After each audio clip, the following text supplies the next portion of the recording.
Hey folks, Guy here. My new TTRPG Mage Hunter is going to launch in September. Now, if you haven't been following the channel, Mage Hunter is a diceless role-playing system. It's full of amazing stuff that allows you as the DM, you as the player, to really customize your role-playing experience. You choose when you succeed, you choose when you fail. That pressure is huge, but it also means it's a really fast-moving role-playing game, which I've been working on for years. We've been playtesting it over the last year, refining it and developing it, and it's really a lot of fun to play.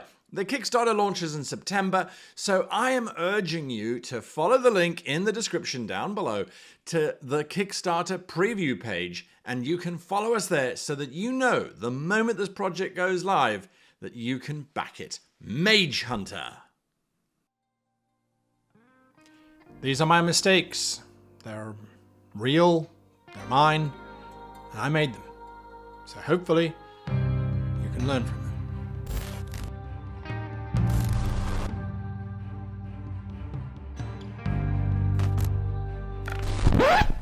Hello and welcome to this week's episode of How to Be a Great GM. My name is Guy, and we are talking about the 5 mistakes. Why is it always 5, Guy? Why 5? Well, 3 always seems a little bit too little for a video. 10 always seems way too much. So it's 5. 5 mistakes. These are 5 mistakes. Do I make more than 5 mistakes? Oh. So, we're talking about the mistakes that I make in my game design. Now, are these absolute mistakes? No, because you can always fix them. Are they bad mistakes? There is nothing ever bad about a mistake. When you make a mistake, when you fail, when you do something, you go, that did not work. Definitely very bad. No, that is a learning opportunity. And as long as you learn from your mistakes, you are golden. As a matter of fact, if you don't make any mistakes and everything is perfect and nothing can possibly go wrong, then, well, you haven't learned anything. Sorry for you. So we're going to jump into these 5 facts, and I would like you to hit that like button for each fact or mistake that I have made. Right, into it. Number 1. This is a weak mistake. It's actually not even a mistake. It's just being lazy. And I have done this multiple times. And in the latest book that I'm working on, Mage Hunter, the diceless role-playing system, I started to make it, and thankfully my amazing playtesters, absolutely amazing playtesters, pointed it out. I create tables in order to help me keep track and balance things. So say, for example, I go, right, here are the rules for how magic works. There are different tables, and you reference the table, and from the table you get a value, and then you take the value and you turn it into a spell. So every spell should be able to be broken down onto the relative tables with the relative cost of those different components, which you then put together at the end, and there's your spell cost. The problem is that I decided that doing that was very boring, and so I would just sort of eyeball it and go, well, this spell costs that much. I was being lazy. And so I was creating spells, and the players were going, hang on a moment, if we use the spell, it's really cool, but it's actually costing more than if we use your tables, or it's costing less than your tables would indicate. I made this mistake when I was doing the complete guide to nautical campaigns way back when in 2019. It was bad. It was really, really bad. I then had people bringing Excel sheets where they're like, well, look, I plugged your tables into the Excel sheet, and this is what happens. It breaks. How do we rectify this? So I actually had to go back and redress what I had done to try and bring it in alignment. That created more work. So if you are going to create reference tables, lookup tables, and the like, you have to stick to it. Now this creates in itself a very small problem, which we're going to talk about as one of the next issues in this video. This is one of the biggest mistakes that I have made over decades of game design. You get so excited. Yes, I love this new system I've come up with. I've got these reference tables which generate this stuff which is really cool, and it all seems to balance mathematically on paper.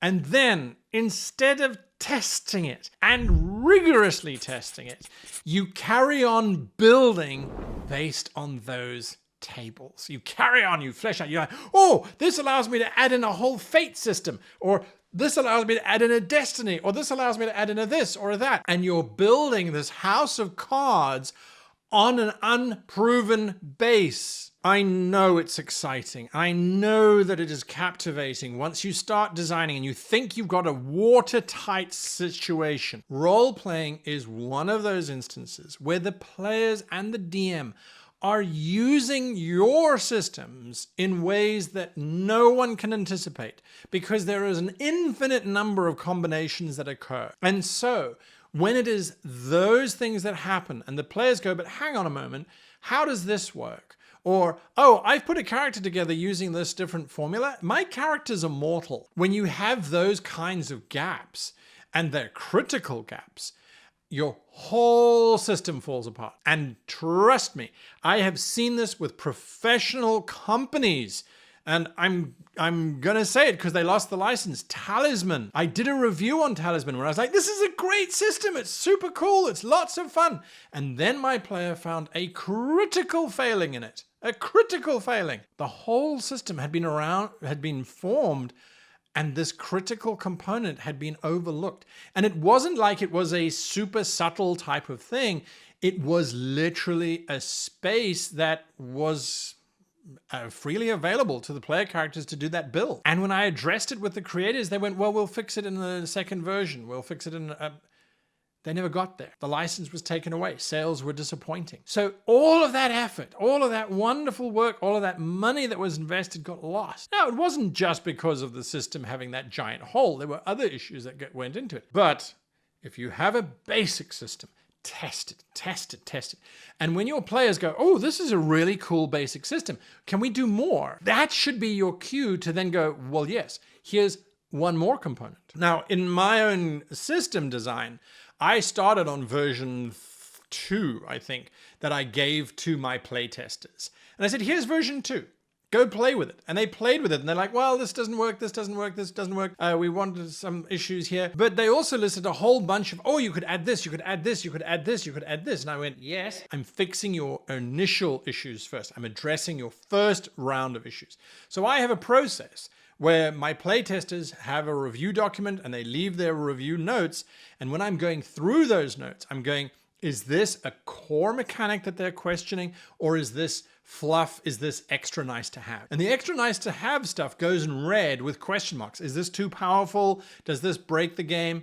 But the core stuff is, please try this again. Please test this again. Let's look at that. And then I release patch notes, literally saying, well, I addressed the magic system. I addressed this issue. I addressed that issue. And then the players test it and they go, no, you didn't actually, because you missed the point. I digress. That was point number 2, though. Number 3, oh my goodness. I actually spoke about this in the last video that I spoke about Mage Hunter in the whole equipment thing. Now, I'm doing live shows on a Tuesday night at 8 p.m. BST, which is noon Pacific time, on the YouTube channel, where I'm playing Lone Wolf. And it's a Choose Your Own Adventure book series.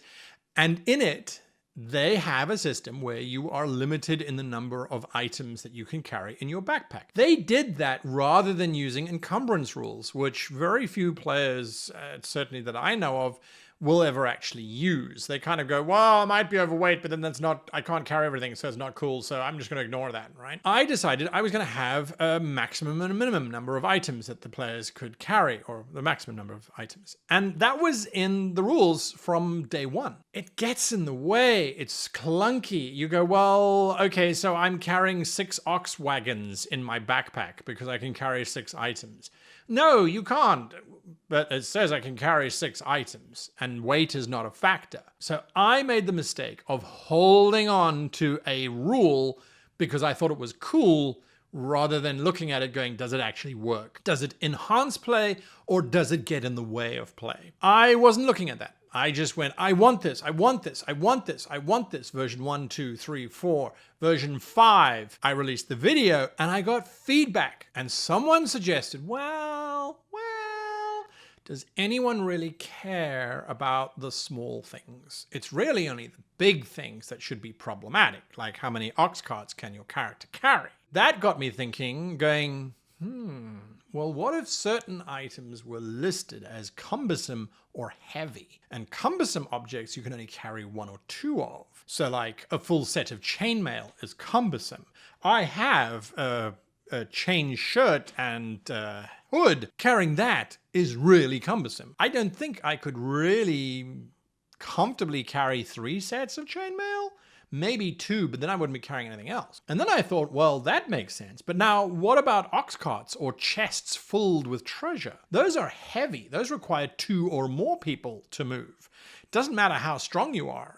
If it's something that's super heavy, you're going to need 2 people. So I abandoned the system of you're only allowed to carry 10 things. It's like you can carry as much stuff as you like, but if it's listed as cumbersome, you can only carry a certain number. If it's listed as heavy, you can't do it on your own. So that solved it. So by looking at what I was holding on to and then abandoning it, I got a better solution. This next one has been the bane of my existence. And I literally, as of today, we're on version 6, arguably. So the next version of the book that I'm going to release, the playtest book, is version 6. Only by version 6. I have learned from my previous mistakes. This is a common mistake, is fleshing out stuff that doesn't need fleshing out beforehand. And principally, I'm talking about explaining equipment, skills, and the like. If you are designing a role-playing system for commercial consumption, you have to assume that the buyer has never role-played before, unless you market it as this is only for people who've role-played before.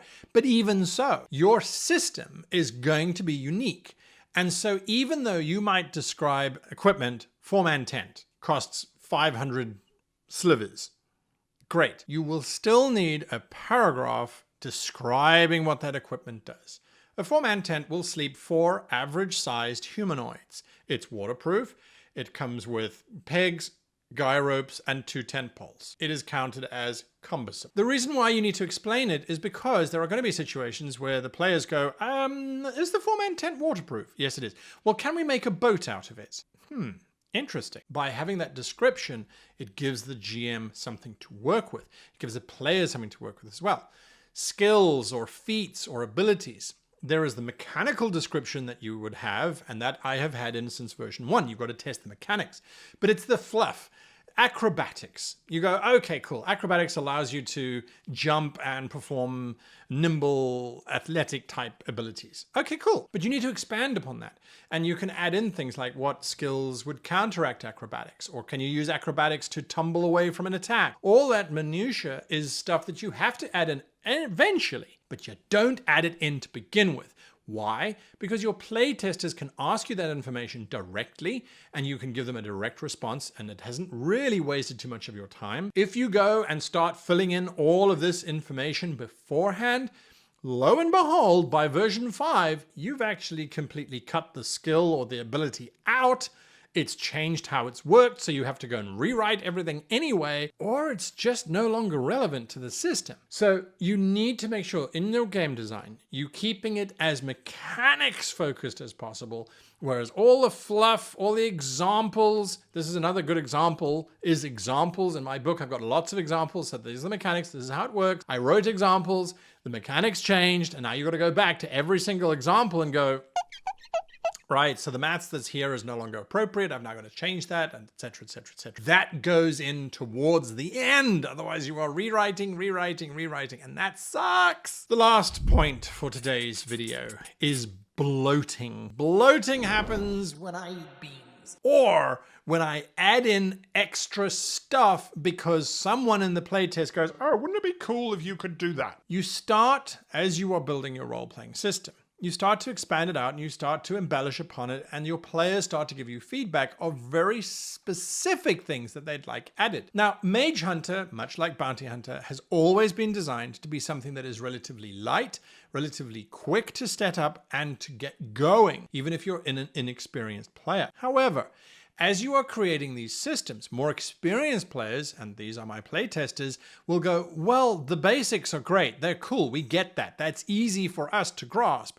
Let's add on a whole bunch of other cool things which are nuanced and which If you're experienced, makes sense. But if you're inexperienced, suddenly you're going, the character creation has 53 steps. Oh, it's so intimidating. It currently has 8. I wish it could have less, but it's got to have 8. So sometimes the system will bloat because of cool ideas which will work on your existing framework, but which overcomplicate things for the sake of completion or for the sake of just a little cool thing that may or may not crop up once in an entire campaign. So be aware of what is essential, what is necessary, and what is fluff, what is bloat, what is added for the sake of adding. And make sure that every mechanic that is in your book is tested thoroughly before you start to expand or expound upon that mechanic. It will save you so much time. Take it from me. This is the right way to go. Now, if you are designing a role-playing system and you want support or you want feedback, I can't give that to you. I don't have enough time in the world to do that. I would suggest you join our Discord, discord.gg/greatgm, and we have a channel there for game design. And that's where you can post up your game design and people can comment and share upon it. Now, if you're worried about people stealing your ideas and things like that, by the fact of you posting it into Discord means that you have ownership over that document. And if you do see that your idea has been used in somebody else's system, you would have legal recourse. I know it's lengthy and etc., but you've got to get feedback somehow. And these people are people like you who watch this channel, and so generally, I would hope, are trustworthy and nice people, because you're trustworthy and nice. Anyway, this was my 5 mistakes that I have made thus far. There are more. If you want to know more, leave a comment down below. Say, hey, how did you address this? How do you address that? What do you do for this? What do you do for that? Let me know, and I will be able to do another video on that. And of course, if you found this video insightful or inspiring in some way, hit that like button or the subscribe button if you're not already subscribed. It just lets me know that these videos are popular and useful and asked for. A big thank you to my patrons who keep the channel going, and to all of you for watching all the way until the end. Until next time, I wish you and yours the very happiest of game design.